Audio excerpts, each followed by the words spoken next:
You guys are going to find out so much about me when it comes down to these let's talk about it videos. It's going to be kind of ridiculous, but I love gaming, right? And there's been a lot of news surrounding a very popular franchise by the name of Assassin's Creed. They are finally doing what was speculated back in, I want to say 2010 or 2012, where they were doing a AC game set in feudal Japan. Now, why is the news kind of crazy? They are placing the only known black samurai in the game as a main playable character. So why is that controversial? I think there are so many different people who have their own opinions as to why that's controversial and as to why Yusake shouldn't be in the game. I'm not on the side of either one. I think it would be interesting to have him in the game, so I could talk about why that's a good thing to have him there. I think there's a story that can be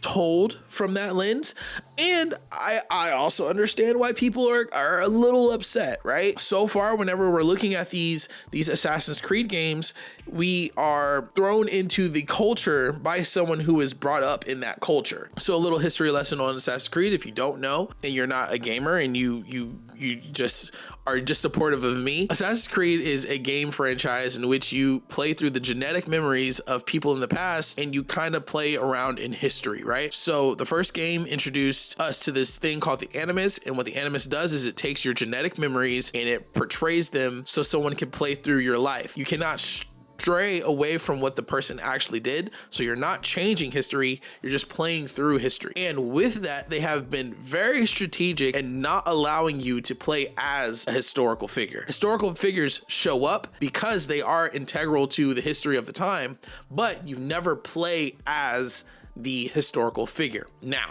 let's go to Assassin's Creed Shadows. This, I believe, is the first time we are actually playing as a historical figure, which already I don't necessarily, I personally don't really like. You're no longer the guy on the sidelines who's doing things. You're up for scrutiny, I guess you could say, as far as, Assassin's Creed goes. When you were playing in America, you were the Native American who wasn't known. Yes, you were a part of the Boston Tea Party. Yes, you saw the massacre. Yes, you were there for the signing of the Declaration of Independence, but you were never George Washington, Sam Adams. You were never Ben Franklin. You met all these people, but you weren't them. When that is the concept of your game, or the concept of what you were doing, the stories that you were telling, it's a slight misstep to now say that you are going to be the historical figure. Before we get started into the meat of all of this, let me tell you a little bit about myself. How you guys doing? My name is Ryan. I am a brand and communications consultant. I help solopreneurs as well as multi-million-dollar business owners take their network and their branding and their communications to the next level by way of social media. There are two kind of topics that we could discuss here. The first one being controversy. Not all controversy is bad controversy. So if the idea of posting this and making Yusake the main protagonist and making this be the cover art and this be the way that you're going to introduce that concept into the game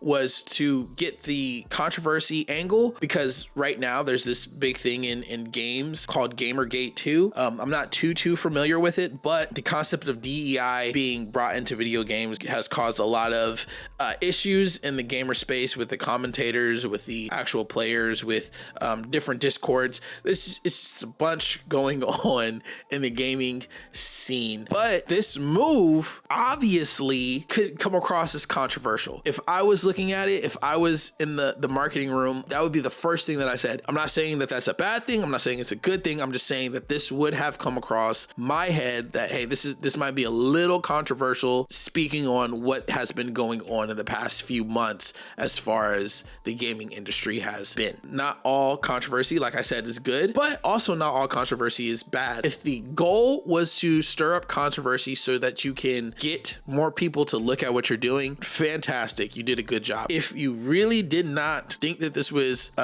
controversial, then Ubisoft, you made a mistake. Now, here's the second thing. It really plays into the communications aspect of it. When you are going to make what seemingly is a drastic change in what you are doing, you need to ease people into it. That's where your communications comes in. in. Personally, I would have eased in the character of Yusuke. Even if he's a main playable character, I would not have made him as prominent on the box art. Why? Because your communications is the branding, it's the look, it's the cover, it's everything that goes into presenting that product to the world. Ubisoft's product, when it comes down to Assassin's Creed, has always told the story through the lens of a native of whatever culture they are building in. Yes, there's a native Japanese girl who is also a playable character, but she gets drowned out by the noise that Yusuke, the only black samurai in feudal Japan, is also playable. What it does is it turns off people because, you know, there's a controversy going on. They're gonna automatically assume that this is the way it's going to go. It's a misstep in your communications. If you were to ease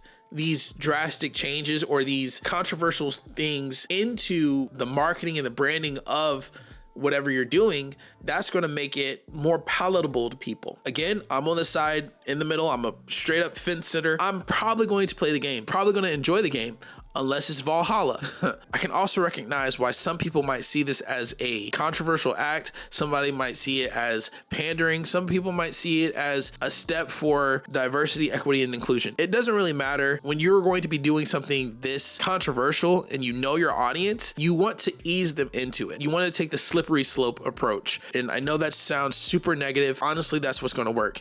You want to slow trickle out the news that, hey, we're going to, one, actually be playing as a historical character for the first time in Assassin's Creed history. We are playing as the historical character. That's super important. I need you guys to understand that. That's a drastic shift in what you're doing already. Two, you are picking a historical figure that does not follow any kind of reasoning as far as your previous characters that we've played as follows. He's a foreigner and he doesn't blend in. So it's like really a drastic shift. Yeah, I think that's the main thing. Like you need to trickle that in. You need to trickle that concept all the way until the release. Basically, like give it a week before the release before you're like, oh, guess what? You're playing as Yusuke. Or like subtly put it in the box art where he's like a shadow figure on the side or whatever the case might be. I don't know. Maybe he's like just the main guy and that's why he's like front and center and the Japanese girl is just, you know, his trainee. I don't know. She might be his trainer. I don't know. I don't have the time to be looking at all this stuff and speculating as much as other people are doing. All I know is that for my audience, if you're going to be doing something controversial or you think it's going to upset your core, your base, you need to go the slippery slope approach. You need to trickle out this information so that way it's a smooth transition for them. Thank you guys so much for listening today.